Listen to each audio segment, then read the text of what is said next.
আমি খুব আশা করেছিলাম যে এই ধাক্কায় হয়তো ইসলামী খেলাফতের দিকে হয়তো আমরা একটু মুভ করতে পারতাম, কিন্তু আবারও হতাশ হলাম, চরমভাবে হতাশ হলাম। আমরা দেখলাম যে মাজলুমের বিজয় হলো, জালেমের পতন হলো, এরকম করে আমরা দেখলাম।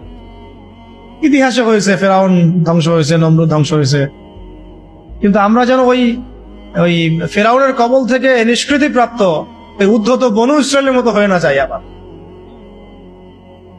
কথা, ফেরাউনের কবল থেকে মুক্তি পাওয়ার মাত্র 40 দিনের মাথায় বনু ইসরায়েল বাছুর পূজা শুরু করছিল।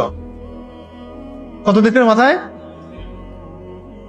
আর আমরা তো 40 দিন লাগে নাই, 7 দিনের মাথায় আমরা মাশাআল্লাহ ট্রান্সজেন্ডার, সুদ, পশ্চিমাদের দাস, এমন কিছু মানুষকে আমরা আমাদের মাথার উপরে নিয়ে চলে আসলাম।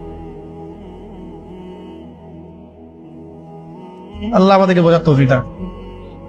এখন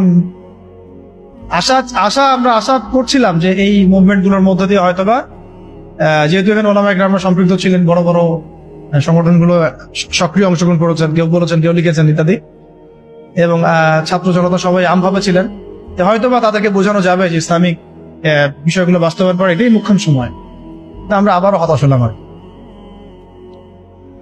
জানি না ভবিষ্যতে কি হবে। আমার আশঙ্কা যে খিলাফা স্টেট এভাবে বাস্তবায়িত হবে না। আর ওই কনসেপ্টটা এই প্রজন্ম অনেক কিছু করছে, সাহসিকতা দেখাচ্ছে, ওদের মধ্যে উদ্যম আছে, সাহস আছে, জীবন দেওয়ার মানসিকতা আছে, কিন্তু ওদেরকে আমরা তাওহীদ বুঝাইতে পারতেছি না, তাই না?